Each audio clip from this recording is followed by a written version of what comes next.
আমরা আল্লাহকে পাইতে চাই, আল্লাহকে পাইতে চাই। তো বলেন তো এই রাস্তাগুলো দিয়ে কি আল্লাহকে পাওয়া যাবে? না না, সব রাস্তা দিয়ে আল্লাহকে পাওয়া যাবে না।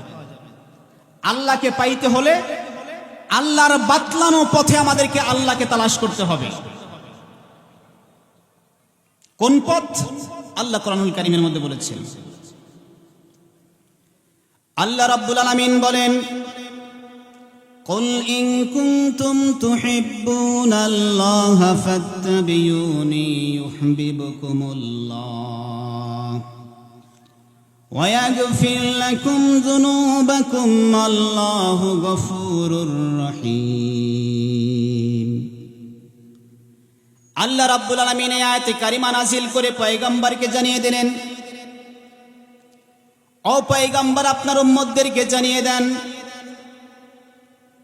যারা আমি আল্লাহ রাব্বুল আলামিনকে ভালোবাসতে চাই, আমার নৈকট্য লাভ করতে চাই, আমার জান্নাত অর্জন করতে চাই, জাহান্নাম থেকে বাঁচতে চাই, তাদেরকে অন্য কোনো পথ মানলে চলবে না। পীরের দরবারে গিয়ে সিজদা করলে চলবে না, মাজারে গিয়ে পড়ে থাকলে পাবে না। তারা বহুত্ব খোদায় বিশ্বাস করলে আল্লাহ তাআলাকে পাবে না, দুই খোদায় বিশ্বাস করলে তারা আল্লাহ তাআলাকে পাবে না, তৃতীয় মতবাদে বিশ্বাস করলে তারা আল্লাহ তাআলাকে পাবে না।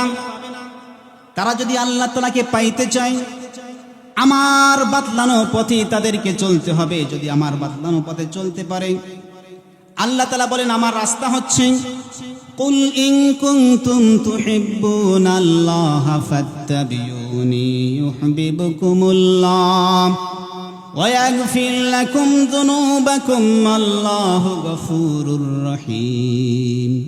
আল্লাহ তাআলা আমাদেরকে হাজারো মানুষ থেকে নির্বাচন করে এই জান্নাতি বাগানে আসার বসার তৌফিক দান করেছেন। এজন্য আমরা খুশি না নারাজ? একটু আওয়াজ দিয়ে বলেন, খুশি না নারাজ? হাদিসে পাকের মধ্যে আসছে, আল্লাহ সুবহানাহু ওয়া তাআলা যেই ব্যক্তির দিকে রহমতের দৃষ্টিতে তাকান, আল্লাহ তাআলা তাকে নেক কাজ করা তৌফিক দান করেন। সুবহানাল্লাহ। তো আমরা যে এখানে আসতে পেরেছি, অবশ্যই আল্লাহ তাআলা আমাদের উপরে রহমতের দৃষ্টিতে তাকিয়েছেন। কথা বলেন ঠিক কিনা? অনেক মানুষ বাজারে ঘোরাফেরা করছে, রাস্তাঘাটে ঘোরাফেরা করছে, আল্লাহ তাআলা তাদের উপরে এখনো রহমতের দৃষ্টিতে তাকাননি, এজন্য আসতে পারেনি। আল্লাহ তাআলা আমাদের উপরে ইহসান করেছেন, করম করেছেন, মেহেরবানি করেছেন, এজন্য আমরা এখানে আসতে পেরেছি। এজন্য আরেকবার আল্লাহ তাআলার দরবারে শুকর গুজার হচ্ছে। সকলেই জবান খুলে আরেকবার পড়ে নেই আলহামদুলিল্লাহ। সম্মানিত উপস্থিতি, আপনারা আমাকে অনেকেই চেনেন, আমি এলাকার সন্তান। এই জন্য আপনাদের খেদমতে বেশি কিছু বলবো না। আমাদের বাহিরের আমন্ত্রিত মেহমানগণ আলোচনা করবেন। আমি আপনাদের সামনে দোয়ার জন্য দাঁড়িয়েছি এখানে। এই সুবাদে আপনাদের সামনে পবিত্র কোরআনুল কারীম থেকে একটি আয়াতে কারিমা তেলাওয়াত করেছি এবং বিশ্বনবী জনাবে মুহাম্মদুর রাসূলুল্লাহ সাল্লাল্লাহু আলাইহি সাল্লামের পবিত্র জবান মোবারক থেকে নিঃসৃত বাণীর মধ্যে থেকে দুইটি বাণীর অংশ পাঠ করেছি। আল্লাহ তাআলা যদি তৌফিক দান করেন, তেলাওয়াতকৃত আয়াতে কারিমা এবং পঠিত হাদিসকে সামনে রেখে অতি অল্প সময়ে আপনাদের খেদমতে কিছু কথা ব্যক্ত করার চেষ্টা করব। আমা তৌফিকি ইল্লা বিল্লাহ। সকলেই বলেন আমিন। আমরা যারা এখানে আছি, আমাদের মাকসাদ আল্লাহ তাআলাকে রাজি খুশি করা। কথা বলেন ঠিক কিনা? আমরা এখানে জমা হয়েছি, আমাদের একটাই মাকসাদ, তা হচ্ছে আল্লাহর রেজামন্দি হাসিল করা, আল্লাহর নৈকট্য লাভ করা। যদি এই মাহফিলের পিছনে অন্য কোনো গরজ বা মাকসাদ থাকে, আমাদের এই মাহফিলের লক্ষ কোটি টাকা খরচ হতে পারে, এই মাহফিল দিয়ে আমার আমল নামায় একটা কানাপড়ি সওয়াব জমা হবে না। যদি অন্য কোনো মাকসাদ থাকে, তবে দুঃখজনক হলেও সত্য, বর্তমানে যে তাফসির মাহফিলগুলো হচ্ছে, এই তাফসির মাহফিলগুলোর ম্যাক্সিমাম মানুষদের মধ্যে খুলুসিয়াতের বড়ই অভাব। শ্রোতা যারা আসে, এদের টার্গেট হচ্ছে কোন বক্তার আলোচনা কণ্ঠ সুন্দর, তারা সুরের জন্য ওয়াজ মাহফিলে আসে। যারা কমিটির লোকজন, যারা ব্যবস্থাপনায় রয়েছে, তাদের টার্গেট হচ্ছে ভাইরাল বক্তা, টাকা পয়সা, এটা একটা মাকসাদ। যারা বক্তাগণ রয়েছে, অনেকের ভিতরে খুলুসিয়াত নেই, তাদের মাকসাদ টাকা। যার কারণে বাংলাদেশে জরিপ করে দেখা গেছে, পৃথিবীতে এত পরিমাণ মাহফিল পৃথিবীর অন্য কোনো রাষ্ট্রে হয় না, যেই পরিমাণ আমাদের এই বাংলাদেশের ভিতরে হয়। গ্রামে গ্রামে মাহফিল, মহল্লায় মহল্লায় মাহফিল, ঠিক কিনা বলেন? আজকে এত মাহফিল হচ্ছে, যেই পরিমাণ মাহফিল হচ্ছে এই পরিমাণ আমাদের হেদায়েত নাই। এই মাহফিলগুলো হেদায়েত থেকে শূন্য। এর কারণ হচ্ছে আমরা যারা মাহফিলের ব্যবস্থাপনা করি, আমাদের খুলুসিয়াতের বড়ই অভাব। যারা বক্তা রয়েছে, তাদেরও খুলুসিয়াতের বড়ই অভাব। আমাদের ভিতরে খুলুসিয়াত নাই। যারা শ্রোতা রয়েছে, তাদের ভিতরেও খুলুসিয়াত নাই। এখানে কোরআনুল কারীম থেকে, আল্লাহর ঐশী গ্রন্থ কোরআনুল কারীম থেকে একজন বিজ্ঞ বিচক্ষণ আলেম কথা বলবেন, তবে সুর দেবেন না। এনার পরে আরেকজন মূর্খ জাহেল কণ্ঠওয়ালা দুই একটা কেচ্চা কাহিনী বলবে, সুন্দর কণ্ঠ দিয়ে কথা বলবে। লোকজন কোন ব্যক্তির আলোচনা পছন্দ করবেন আপনারাই বলেন। বর্তমান হচ্ছে তাই। বিজ্ঞ আলেম যদি কথা বলে, ইলমি কথা বলে, এই কথাগুলো আজকে মানুষ শুনতে চায় না। কারণ আমরা তো কোরআন শুনতে আসি না, আমরা তাফসীর শুনতে আসি না, আমরা শুনতে আসি কণ্ঠস্বর। কে কত মায়াবী কণ্ঠ দিয়ে মানুষকে মাতাতে পারে, আমরা এই কণ্ঠ শোনার জন্য মাহফিলগুলোতে আসি। যার কারণে আমরা ঘন্টা কি ঘন্টা ওয়াজ শুনি, কিন্তু ফজরের নামাজ আমাদের কপালে জোটে না। কথা বলেন ঠিক কিনা? আজকে আমাদের ম্যাক্সিমাম মাহফিলগুলোর অবস্থা এমন, যার কারণে আজকে আমাদের হেদায়েতের নূর নাই আমাদের এই মাহফিলগুলোর ভিতরে। আল্লাহ তাআলা আমাদের সকলকে বোঝার তৌফিক দান করেন। সকলেই বলেন আমিন।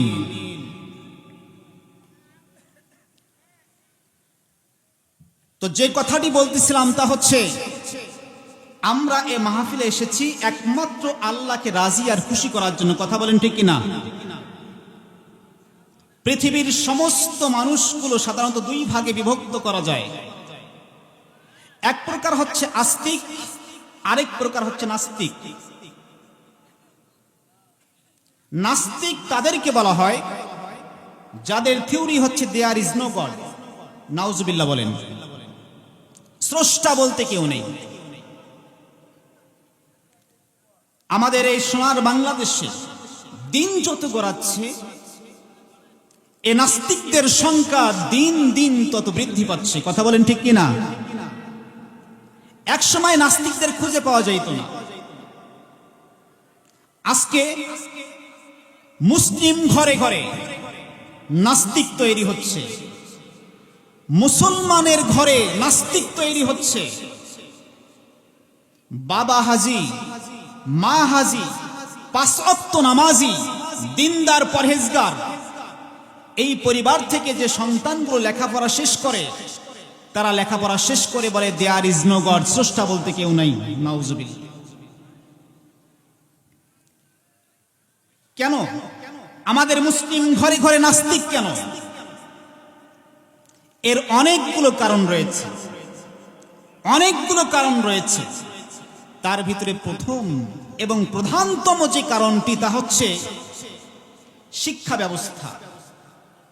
আমাদের দেশের ভিতরে যেই শিক্ষা ব্যবস্থা চালু রয়েছে,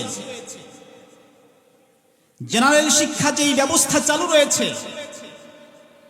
এই জেনারেল শিক্ষার ভিতরে নাস্তিকতায় ভরপুর, নাস্তিকতায় ভরপুর।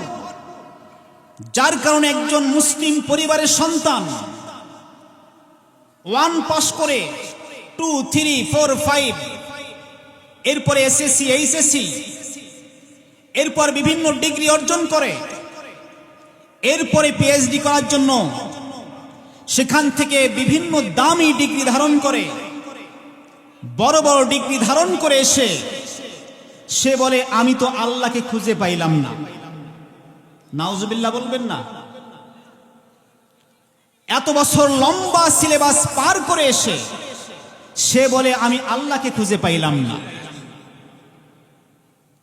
এই যে লম্বা যে সিলেবাস, এই সিলেবাসের ভিতরে, এই লম্বা সিলেবাস পড়ে আমাদের মুসলিম যুবকেরা কেন নাস্তিক হচ্ছে? এর মূল কারণ হচ্ছে এই মুসলিম সন্তানদেরকে একটা জিনিস থেকে মাইনাস করে দেওয়া হয়েছে, তা হচ্ছে ঐশী গ্রন্থ কোরআনুল করিম।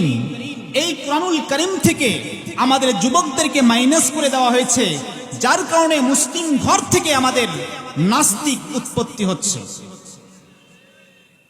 কোরআন নাই, আজকে সিলেবাসের ভিতরে কোনো কোরআন নাই। এজন্য আমার সন্তান যাতে নাস্তিক না হয়, এজন্য আমার সন্তানকে সর্বপ্রথম কোরআনের টিকা তার ভিতরে প্রবেশ করাতে হবে, যাতে করে নাস্তিকতার জীবাণু আমার সন্তানের ভিতরে অ্যাটাক করতে না পারে। এজন্য আমার সন্তানকে, যখন আমার সন্তান ভূমিষ্ঠ হবে, কথা বলতে শিখবে, সর্বপ্রথম আমার সন্তানকে কোরআনী শিক্ষা সর্বপ্রথম দেব ইনশাআল্লাহ তাআলা। যদি কোরআনের শিক্ষা দেওয়া যায়, তাহলে আমার সন্তান নাস্তিক হবে না ইনশাআল্লাহ তাআলা। তো যে কথাটি বলতেছিলাম তা হচ্ছে মানুষ 2 প্রকার হবে, নাস্তিক হবে, আস্তিক হবে। নাস্তিকদের কথা বাদ দিলাম, এরা চিরস্থায়ী জাহান্নামী, এদের জান্নাতে যাওয়ার কোনো সুযোগ নাই। আর যারা আস্তিক রয়েছে, যারা স্রষ্টাকে স্বীকার করে, এদের ভিতরে অনেক প্রকার রয়েছে। কেউ 1 খোদায় বিশ্বাস করে, কেউ 2 খোদায় বিশ্বাস করে, কেউ 3 খোদায় বিশ্বাস করে, কেউ বহু খোদায় বিশ্বাস করে। যেমন একত্ববাদী যারা বিশ্বাসী, তারা হচ্ছে মুসলিম। এই মুসলিমরা 1 খোদায় বিশ্বাস করে, আল্লাহর সঙ্গে কাউকে তারা শরীক করে না, এরাই হচ্ছে পাক্কা মুসলিম। 2 নম্বর হচ্ছে দ্বিতীয় খোদায় বিশ্বাসী, যেমন ইহুদি সম্প্রদায়, তারা 2 খোদায় বিশ্বাস করে। কয় খোদায় বিশ্বাস করে? ইহুদি সম্প্রদায় এরা 2 খোদায় বিশ্বাস করে, উযাইর আলাইহিস সালাম এবং আসমানের মালিক আল্লাহ সুবহানাহু ওয়া তাআলা, এই 2 জনকে তারা খোদা বিশ্বাস করে। নাউজুবিল্লাহ। আর খ্রিস্টান যারা রয়েছে, এদের অনেক গ্রুপ রয়েছে, তার মধ্যে একটা গ্রুপ হচ্ছে তৃতীয় মতবাদে বিশ্বাসী, 3 খোদায় বিশ্বাস করে। ঈসা আলাইহিস সালাম, মারিয়াম আলাইহিস সালাম এবং আল্লাহ তাআলা, এই 3 খোদাকে তারা বিশ্বাস করে। আরেকটা গ্রুপ রয়েছে বহু খোদায় বিশ্বাস করে। এরা হচ্ছে আমাদের দেশের হিন্দু ভাইয়েরা, এরা বহু খোদায় বিশ্বাস করে। এদের যে এত খোদা, গনে কেউ শেষ করতে পারবে না, এত খোদা গনে শেষ করতে পারবে না। তো আস্তিকের যত প্রকার রয়েছে, সমস্ত প্রকার ওয়ালাদেরকে জিজ্ঞাসা করা যদি হয়, আপনারা কি চান? তারা বলবে আমরা আল্লাহর রেজামন্দি চাই, আল্লাহর সন্তুষ্টি চাই, আল্লাহর নৈকট্য লাভ করতে চাই। আবার যারা এক খোদায় বিশ্বাস করে এদের ভিতরে অনেকগুলো প্রকার রয়েছে। যেমন আমাদের মুসলিমদের ভিতরে এমন কিছু মানুষ পাওয়া যাবে, এরা গাঁজা খাইতে খাইতে চোখগুলো লাল করে ফেলছে, গাঁজা খাইতে খাইতে চোখগুলো লাল করে ফেলছে, মাথায় বিশাল চট, শরীরে লম্বা চট। এদেরকে যদি জিজ্ঞাসা করা হয় আপনারা এই অবস্থা কেন অবলম্বন করলেন, তারাও বলে আমরা আল্লাহকে পাইতে চাই। আবার কিছু মানুষকে দেখবেন তারা মাজারে গিয়ে পড়ে আছে, মাজারে গিয়ে সিজদা করে, পীরকে সিজদা করে। এমন লোক আছে কি নাই সমাজে? এদেরকে যদি জিজ্ঞাসা করা হয় তোমরা কেন পীরকে সিজদা করো, মাজারে কেন সিজদা করো, তারাও বলবে আমরা আল্লাহকে পাইতে চাই। যেই গ্রুপেই যান না কেন প্রত্যেকেই বলবে আমরা আল্লাহকে পাইতে চাই, আল্লাহকে পাইতে চাই। তো বলেন তো এই রাস্তাগুলো দিয়ে কি আল্লাহকে পাওয়া যাবে? না না, সব রাস্তা দিয়ে আল্লাহকে পাওয়া যাবে না। আল্লাহকে পাইতে হলে আল্লাহর বাতলানো পথে আমাদেরকে আল্লাহকে তালাশ করতে হবে। কোন পথ? আল্লাহ কোরআনুল কারীমের মধ্যে বলেছেন। আল্লাহ রাব্বুল আলামিন বলেন, কুল ইন কুনতুম তুহিব্বুনাল্লাহা ফাত্তাবিউনি ইউহিব্বুকুমুল্লাহ ওয়া ইয়াগফির লাকুম যুনুবাকুম আল্লাহু গফুরুর রহিম। আল্লাহ রাব্বুল আলামিন এই আয়াতে কারিমা নাযিল করে পয়গম্বরকে জানিয়ে দিলেন, ও পয়গম্বর আপনার উম্মতদেরকে জানিয়ে দেন, যারা আমি আল্লাহ রাব্বুল আলামিনকে ভালোবাসতে চাই, আমার নৈকট্য লাভ করতে চাই, আমার জান্নাত অর্জন করতে চাই, জাহান্নাম থেকে বাঁচতে চাই, তাদেরকে অন্য কোনো পথ মানলে চলবে না, পীরের দরবারে গিয়ে সিজদা করলে চলবে না, মাজারে গিয়ে পড়ে থাকলে পাবে না। তারা বহুত্ব খোদায় বিশ্বাস করলে আল্লাহ তাআলাকে পাবে না, দুই খোদায় বিশ্বাস করলে তারা আল্লাহ তাআলাকে পাবে না, তৃতীয় মতবাদে বিশ্বাস করলে তারা আল্লাহ তাআলাকে পাবে না। তারা যদি আল্লাহ তাআলাকে পাইতে চায় আমার বাতলানো পথে তাদেরকে চলতে হবে। যদি আমার বাতলানো পথে চলতে পারে, আল্লাহ তাআলা বলেন আমার রাস্তা হচ্ছে কুল ইন কুনতুম তুহিব্বুনাল্লাহা ফাত্তাবিউনি ইউহিব্বুকুমুল্লাহ ওয়া ইয়াগফির লাকুম যুনুবাকুম আল্লাহু গফুরুর রহিম। ও পয়গম্বর জানিয়ে দেন, আমি আল্লাহ তাআলাকে যদি তারা পাইতে চায়, কুল ইন কুনতুম তুহিব্বুনাল্লাহ ফাত্তাবিউনি ইউহিব্বুকুমুল্লাহ ওয়া ইয়াগফির লাকুম যুনুবাকুম ওয়াল্লাহু গফুরুর রহিম। আল্লাহ এই আয়াত কারিমার মধ্যে বলেছেন আমাকে পাইতে হলে একটাই রাস্তা, ফাত্তাবিউনি ইউহিব্বুকুমুল্লাহ ওয়া ইয়াগফির লাকুম যুনুবাকুম। নবীর ইতাআত করতে হবে, নবীর অনুসরণ করতে হবে, নবীকে মানতে হবে, পয়গম্বরকে মানতে হবে। পয়গম্বরকে মানা ছাড়া পৃথিবীর কোনো মানুষ আল্লাহকে পাইতে পারে না। তাহলে আল্লাহকে পাওয়ার জন্য মানতে হবে কাকে? আমাদের পয়গম্বরকে। আওয়াজ দিয়ে বলেন কাকে মানতে হবে? আওয়াজ দিয়ে বলেন কাকে মানতে হবে? আমাদের পয়গম্বরকে মানতে হবে। পয়গম্বরের আদর্শ আমাদেরকে জানতে হবে, মানতে হবে, তার সিরাত আমাদেরকে জানতে হবে, মানতে হবে। আজকে আমি আপনাদের সামনে আমাদের পয়গম্বরের সিরাত থেকে সামান্য একটু বিষয় আপনাদের সামনে তুলে ধরব। তা হচ্ছে আমাদের পয়গম্বর সাল্লাল্লাহু আলাইহি ওয়াসাল্লামের তিনি যখন নবী হলেন, নবুয়তের 11তম বৎসর, নবুয়তের 11তম বৎসর তিনি যখন ইসলামের দাওয়াত দিলেন চতুর্দিকে, বিভিন্নভাবে তার উপরে অত্যাচার শুরু হয়ে গেল। এই অত্যাচারকে রোকার জন্য দুইজন ব্যক্তি ছিলেন। একজন হচ্ছেন আমাদের পয়গম্বর সাল্লাল্লাহু আলাইহি সাল্লামের নিজের চাচা আবু তালেব, আরেকজন হচ্ছে আমাদের পয়গম্বরের সহধর্মিণী খাদিজাতুল কুবরা রাদিয়াল্লাহু তাআলা আনহা। এই দুইজন যতদিন পর্যন্ত দুনিয়ায় ছিলেন, আমাদের পয়গম্বরের উপরে কেউ আঙ্গুল তোলার সাহস পায় নাই। ঘটনাক্রমে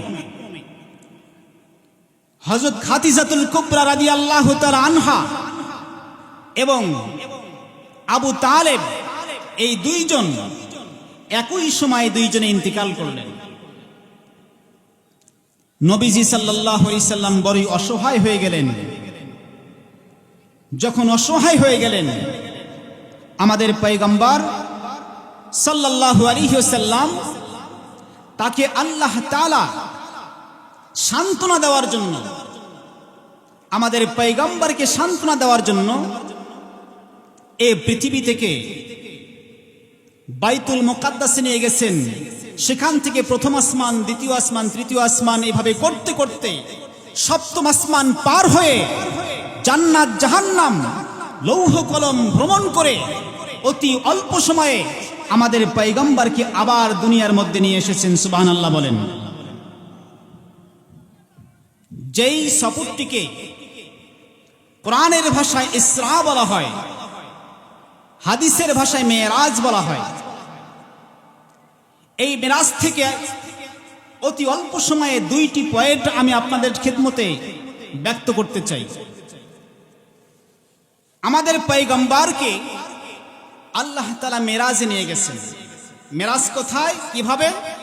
আমাদের এই প্রথম এই জমিন থেকে প্রথম আসমান, দ্বিতীয় আসমান, এভাবে সপ্তম আসমান পার করেছেন।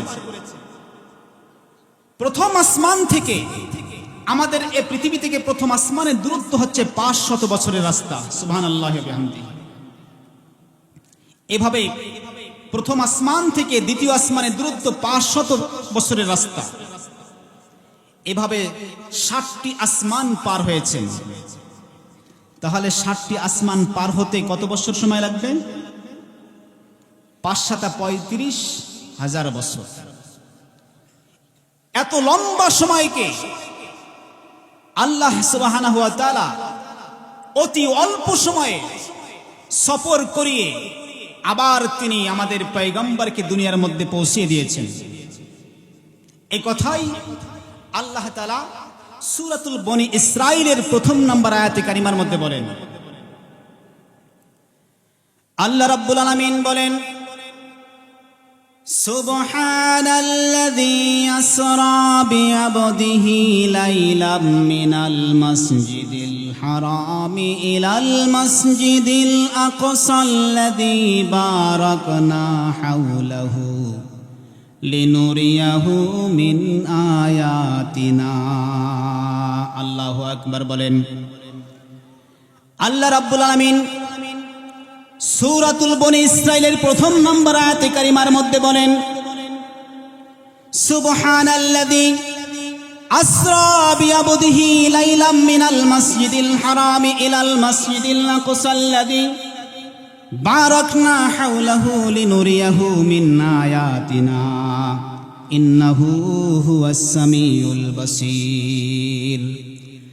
আল্লাহ রাব্বুল আলামিন বলেন, পবিত্র সত্তা আল্লাহ তাআলা ওই সত্তা যে সত্তা তার গোলামকে মুহাম্মদুর রাসূলুল্লাহ সাল্লাল্লাহু আলাইহি সাল্লামকে লাইলাম মিনাল মাসজিদিল হারামি ইলাল মাসজিদিল আকসা, রাত্রির অল্প সময়ের মধ্যে তার গোলাম মুহাম্মদুর রাসূলুল্লাহ সাল্লাল্লাহু আলাইহি সাল্লামকে মক্কাতুল মুকাররমা থেকে বাইতুল মুকাদ্দাসে নিয়ে গেছেন। বাইতুল মুকাদ্দাস থেকে প্রথম আসমান, দ্বিতীয় আসমান, তৃতীয় আসমান, এভাবে করতে করতে সপ্তম আসমান পার করেছেন। এই কথাটি আমাদের পয়গম্বরের জবান দিয়ে আমরা এভাবে শুনতে পারি। আমাদের পয়গম্বর বলেছেন, আমি একদিন হাতিমি কাবার মধ্যে ঘুমন্ত অবস্থায় ছিলাম। এমন সময় ঘুমন্ত অবস্থায় ছিলাম, এমন সময় আমি দেখলাম দুইজন ফেরেশতার আগমন ঘটলো। দুইজন ফেরেশতা আগমন করে আমাকে জাগিয়ে তুলল। এরপরে আমাকে সঙ্গে সঙ্গে নিয়ে গেল জমজম কূপের নিকটে। কূপের নিকটে নিয়ে গিয়ে আমার শরীর মোবারককে চাক করলো। চাক করার পরে সেখান থেকে কলব নামক একটা বস্তুকে বের করলো। এই কলবকে বের করে জমজমের পানি দিয়ে সুন্দর করে ধুয়ে আবার আমার ভিতরে ফিট করে দিলেন। এরপরে আমাকে নিয়ে বুরাকের উপরে চড়ালেন। এরপরে আমাকে মক্কাতুল মুকাররমা থেকে বাইতুল মুকাদ্দাসের মধ্যে নিয়ে গেলেন। আমাদের পয়গম্বর বলেন, যখনই আমি বাইতুল্লাহ থেকে বাইতুল মুকাদ্দাসের মধ্যে পৌঁছে গেলাম, আমি সেখানে গিয়ে লক্ষ্য করলাম পৃথিবীর সূচনাকাল থেকে নিয়ে অদ্যাবধি পর্যন্ত যত পয়গম্বরকে আল্লাহ রাব্বুল আলামিন দুনিয়ার মধ্যে পাঠিয়ে দিয়েছেন, সমস্ত পয়গম্বরগুলো আমি পয়গম্বরের জন্য ইস্তেকবালের জন্য মসজিদে হারামের মসজিদে বাইতুল মুকাদ্দাসের মধ্যে দাঁড়িয়ে রয়েছে। চিৎকার দিয়ে বলেন সুবহানাল্লাহ। আমাদের পয়গম্বর বলেন, বাবা আদম আলাইহিস সালাম থেকে নিয়ে আমাদের পয়গম্বর মুহাম্মদ রাসূলুল্লাহ সাল্লাল্লাহু আলাইহি সাল্লামের আগ পর্যন্ত সাইয়্যিদুনা ঈসা আলাইহিস সালাতু ওয়াস সালাম 1 লক্ষ অথবা 2 লক্ষ পয়গম্বরকে আল্লাহ রাব্বুল আলামিন দুনিয়ার মধ্যে পাঠিয়েছিলেন। সমস্ত পয়গম্বরকে আমি নবীর জন্য ইস্তিকবাল করার জন্য বাইতুল মুকাদ্দাসের মধ্যে জমা করে দিয়েছেন। আমাদের পয়গম্বর বলেন, আমি যখন বাইতুল মুকাদ্দাসের মধ্যে গেলাম, সেখানে যাওয়ার পরে সর্বপ্রথম 2 রাকাত নামাজ আদায় করলাম। আমার সঙ্গে জিবরিল আমিন আলাইহিস সালাতু ওয়াস সালাম 2 রাকাত নামাজ আদায় করলেন। আমাদের পয়গম্বরের বড়ই একটা সুন্নত হলো, যখনই আমরা কোনো জায়গার মধ্যে সফরের জন্য যাব, কোনো মসজিদের মধ্যে যাব, সঙ্গে সঙ্গে ওই মসজিদের মধ্যে 2 রাকাত সুন্নত নামাজ আদায় করব, যেটাকে তাহিয়াতুল মসজিদ বলা হয়। যদি মাকরু ওয়াক্ত না হয়, যখনই আমরা কোনো মসজিদের মধ্যে প্রবেশ করব, সঙ্গে সঙ্গে 2 রাকাত নামাজ আমরা সেখানে আদায় করে নেব। আল্লাহর পয়গম্বর বলেছেন, যে ব্যক্তি 2 রাকাত নামাজ আদায় করতে পারবে, কাল কিয়ামতের ময়দানে আল্লাহ রাব্বুল আমিন ওই ব্যক্তিকে জান্নাতের বরাদ্দ দিয়ে দেবেন। চিৎকার দিয়ে কোন সুবহানাল্লাহ। আমাদের পয়গম্বর বলেন, এরপরে যখন আমি বাইতুল মুকাদ্দাসের মধ্যে প্রবেশ করলাম, বাইতুল মুকাদ্দাসের মধ্যে প্রবেশ করার পরে সাইয়্যিদুনা আদম আলাইহিস সালাতু ওয়াস সালাম তিনি বক্তব্য শুরু করলেন। এরপরে সাইয়্যিদুনা ইব্রাহিম আলাইহিস সালাতু ওয়াস সালাম তিনি বক্তব্য পেশ করলেন। সাইয়্যিদুনা মূসা আলাইহিস সালাতু ওয়াস সালাম তিনি বক্তব্য পেশ করলেন। এরপরে সাইয়্যিদুনা ঈসা আলাইহিস সালাতু ওয়াস সালাম তিনি বক্তব্য পেশ করলেন। এরপরে আমাদের পয়গম্বর জনাবে মুহাম্মদ রাসূলুল্লাহ সাল্লাল্লাহু আলাইহি ওয়াসাল্লাম তিনি সংক্ষিপ্ত আকারে বক্তব্য পেশ করলেন। বক্তব্য দেওয়ার পরে আমাদের পয়গম্বর বলেন, এমন সময় একজন ফেরেশতা দাঁড়িয়ে গেল, সেখানে গিয়ে আজান দিয়ে দিল। এরপরে ইকামত শুরু হয়ে গেল। এমন সময় সাইয়্যিদুনা আদম আলাইহিস সালাতু ওয়াস সালাম তিনি মনে মনে চিন্তা করেন, বিশাল একটা মাহফিল, এটা তো এমন একটা মাহফিল, এখানে কোনো গুনাহগার ব্যক্তি নাই, পয়গম্বররা কোনো গুনাহ করে না, পয়গম্বরগণ মাসুম। এত বিশাল বড় একটা মাহফিল, এই মাহফিলে সাইয়্যিদুনা আদম আলাইহিস সালাতু ওয়াস সালাম তিনি ইমামতি করবেন, তার মনের বড়ই একটা আশা। সাইয়্যিদুনা ইব্রাহিম আলাইহিস সালাতু ওয়াস সালাম তারও মনের মধ্যে বড় একটা আশা, যেহেতু তিনি জাতির জন্য মিল্লাত আবিকুম ইব্রাহিম হুয়া সাম্মাকুমুল মুসলিমিন, তিনি জাতির জনক, এই জন্য তো তিনি এখানে আজকে ইমামতি করবেন, এই জন্য তিনি এখানে ইমামতি করবেন। কিন্তু হযরত জিবরিল আমিন আলাইহিস সালাতু ওয়াস সালাম আমাদের পয়গম্বরের হাতকে ধরলেন। আমাদের পয়গম্বরের হাতকে ধরে তিনি সঙ্গে সঙ্গে বললেন, ইয়া রাসূলুল্লাহ, ইয়া হাবিবাল্লাহ, আপনি যেই মাহফিলের মধ্যে থাকবেন সেখানে অন্য কোনো ব্যক্তি ইমামতি করার যোগ্যতা থাকবে না। সঙ্গে সঙ্গে আমাদের পয়গম্বর সাল্লাল্লাহু আলাইহি সাল্লাম তিনি সামনে গিয়ে 2 রাকাত নামাজ আদায় করে সমস্ত আম্বিয়া আলাইহিস সালাতু ওয়াস সালামের ইমাম বনে গেল। এরপরে আমাদের পয়গম্বর সাল্লাল্লাহু আলাইহি সাল্লাম বুরাকের মধ্যে চললেন, প্রথম আসমানের মধ্যে চলে গেলেন, এরপর দ্বিতীয় আসমানের মধ্যে চলে গেলেন। সপ্তম আসমান পার হয়ে যাওয়ার পরে আমাদের পয়গম্বর সাল্লাল্লাহু আলাইহি সাল্লাম বলেন, আল্লাহ রাব্বুল আমিন আমাকে জান্নাত ঢোকার অনুমতি দিয়ে দিলেন। জান্নাত থেকে আমি বের হলাম। জান্নাত থেকে বের হওয়ার পরে আমি জাহান্নামের মধ্যে পৌঁছে গেলাম। জাহান্নামের মধ্যে দেখলাম আমাদের পয়গম্বর বললেন, আমি জাহান্নামের মধ্যে যখন প্রবেশ করলাম সেখানে অনেকগুলো আযাবগ্রস্ত ব্যক্তিকে আমি লক্ষ্য করলাম। অনেকগুলো আযাবী ব্যক্তিদেরকে দেখেছে। তার মধ্যে আমি দুইটা আপনাদের সামনে পেশ করতে চাই। আমাদের পয়গম্বর সাল্লাল্লাহু আলাইহি সাল্লাম তিনি লক্ষ্য করলেন, আমি জাহান্নামের মধ্যে লক্ষ্য করলাম। লক্ষ্য করার পরে দেখলাম 6 শ্রেণীর মেয়েদেরকে বিভিন্নভাবে আযাব দেওয়া হচ্ছে। 6 শ্রেণীর মেয়েদেরকে বিভিন্নভাবে আযাব দেওয়া হচ্ছে।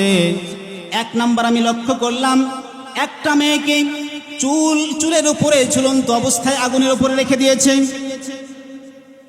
নিচে দাউ দাউ করে আগুনগুলো জ্বলতেছিল। এই আগুনের এত তাপ, এই তাপের কারণে তার মাথার মগজগুলো ভাতের মারের মতো উতরাইতেছিল। পয়গম্বর সাল্লাল্লাহু আলাইহি সাল্লাম জিবরিলকে ডাক দিয়ে বললেন, ভাই জিবরাইল, এই মেয়েরা এত কঠিন কেন আযাব হচ্ছে? আমাদের পয়গম্বর সাল্লাল্লাহু আলাইহি সাল্লাম যখনই বললেন, হযরত জিবরিল আমিন আলাইহিস সালাতু ওয়াস সালাম বললেন, ইয়া রাসূলুল্লাহ, ইয়া হাবিবাল্লাহ, এই মেয়েদের এই আযাব হচ্ছে কারণ তারা যখন বাহিরে চলাফেরা করত মাথার মধ্যে কোনো কাপড় তারা ব্যবহার করত না। আমাদের পয়গম্বর হাদিসের মধ্যে বলেছেন, নিসাউন কাসিয়াতুন নারিয়াতুন মুমিলাতুন মাইলাত রুউসুন্না কাসনিমাতিল বুখতিল মাইলা লা ইয়াদখুলনাল জান্নাতা ওয়া লা ইয়াজিদুনা রিহাহা ওয়া ইন্না রিহাহা লা তুজাদু মিন মাসিরাতিল কাযা ওয়া কাযা। আমার পয়গম্বর সাল্লাল্লাহু আলাইহি সাল্লাম বলেছেন, কিয়ামতের পূর্বে এমন কিছু মেয়েদেরকে দেখা যাবে, তারা এমন কাপড় পরিধান করবে, কাপড় পরিধান করেও তারা উলঙ্গ অবস্থায় থাকবে। এই সমস্ত মেয়েদের সম্পর্কে পয়গম্বর বলেছেন, লা ইয়াদখুলনাল জান্নাতা, তারা জান্নাতের মধ্যে প্রবেশ করতে পারবে না। ওয়ালা ইয়াজিদুনা রিহাহা, জান্নাতে প্রবেশ করতে পারবে না। ওয়ালা ইয়াজিদু রিহাহা, তারা জান্নাতের সুঘ্রাণও পাবে না। অথচ জান্নাতের সুঘ্রাণ, ওয়া ইন্না রিহাহা লা তুজাদু মিন মাসিরাতি কাযা ওয়া কাযা, জান্নাতের সুঘ্রাণ কমপক্ষে 500 বছর দূর থেকে জান্নাতের ঘ্রাণ পাওয়া যায়। চিৎকার দিয়ে কোন সুবহানাল্লাহ। আমাদের পয়গম্বর বলেছেন, আমাদের নারীরা কাপড় পরিধান করে উলঙ্গ থাকবে। মুহাদ্দিসিনে কেরাম এই হাদিসের ব্যাখ্যায় লিখেছেন, কাপড় পরে কেমন করে উলঙ্গ থাকে, এর ব্যাখ্যা করতে লেখেন তিনি মুহাদ্দিসিনে কেরামগণ লিখেছেন যে নারীগণ কাপড় পরিধান করে উলঙ্গ থাকবে। 2টা ব্যাখ্যা। 1 নাম্বার ব্যাখ্যা হচ্ছে, তারা এমন পাতলা কাপড় পরিধান করবে যে বাহির থেকে তাদের অঙ্গগুলো সবগুলো দৃষ্টিগোচর হবে। এই নারীগুলো কাপড় পরিধান করে উলঙ্গ অবস্থায় রয়েছে। বলেন তো এমন নারী সমাজের মধ্যে আছে কি নাই? এমন পাতলা কাপড় পরিধান করে, এই কাপড় পাতলা হওয়ার কারণে তাদের ভিতরের অঙ্গগুলো পরিস্ফুটিত হয়ে যায়। আমাদের পয়গম্বর বলেছেন, পাতলা কাপড় পরিধান করা সত্ত্বেও সে উলঙ্গ অবস্থায় রয়েছে। আরেকটা ব্যাখ্যা হলো, আমাদের পয়গম্বর বলেছেন এরা কাপড় পরে উলঙ্গ থাকবে। এর ব্যাখ্যা হচ্ছে তারা এমন টাইট ফিট কাপড় পরিধান করবে, তাদের অঙ্গের কোথায় উঁচু রয়েছে কোথায় নিচু রয়েছে সমস্ত অঙ্গগুলো পরিস্ফুটিত হয়ে ওঠে। আমাদের পয়গম্বর বলেছেন এই নারীও কাপড় পরিধান করেও তারা উলঙ্গ অবস্থায় রয়েছে। এরা কোনোদিন জান্নাতের মধ্যে যাবে না, জাহান্নামে জান্নাতের ঘ্রাণ পর্যন্ত তারা পাবে না। এই নারীরা বর্তমান সমাজে আছে কি নাই? তারা কাপড় পরিধান করে উলঙ্গ অবস্থায় রয়েছে। এই নারীরা কশ্চিনকালেও জান্নাতে যাইতে পারবে না। তো এইভাবে আমাদের পয়গম্বর সাল্লাল্লাহু আলাইহি ওয়াসাল্লাম